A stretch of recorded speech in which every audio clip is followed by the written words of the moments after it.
ఈరోజు అమలాపురంలో పని ప్రదేశాల్లో లైంగిక వేధింపు మీద ఒక రివ్యూ మీటింగ్ పెట్టడం జరిగింది. పీడీ గారు ఆధ్వర్యంలో కలెక్టరేట్లో పెట్టాము.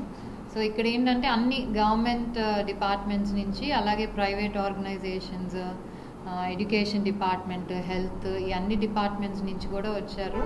ఎందుకంటే ఈ మధ్య కేసులు పని ప్రదేశాల్లో లైంగిక వేధింపులు అనేవి ఎక్కువ అవుతున్నాయి కాబట్టి ఈ యాక్ట్ ఎక్కడా కూడా సరిగ్గా ఇంప్లిమెంట్ అవ్వట్లేదు.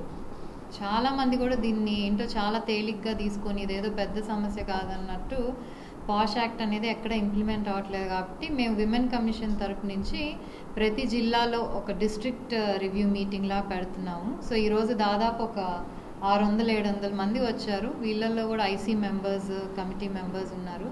కాకపోతే మాకు అర్థమైంది ఏంటంటే కమిటీ మెంబర్స్ చాలామందికి కూడా అవేర్నెస్ కానీ ట్రైనింగ్ కానీ జరగలేదు.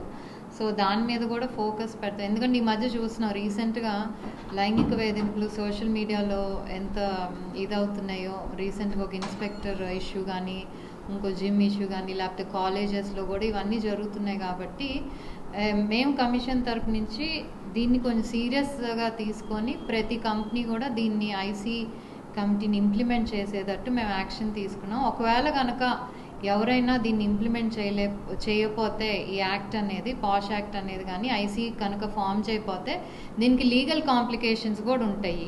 ఫైన్ వేయటం కానీ, లేకపోతే విత్డ్రావల్ ఆఫ్ లైసెన్స్ రిపీటెడ్గా చెప్తున్నా కూడా ఐసీ ఫామ్ చేయకపోతే విత్డ్రావల్ ఆఫ్ లైసెన్స్, లేకపోతే నాన్ రిజిస్ట్రేషన్ మళ్ళీ చేయకుండా ఇవన్నీ కూడా యాక్షన్ తీసుకోవాలని చేస్తున్నాం. ఎందుకంటే దాదాపు అమలాపురంలో రిపోర్ట్ ఇచ్చారు పీడీ గారు, చూస్తే 40% అయినాయి.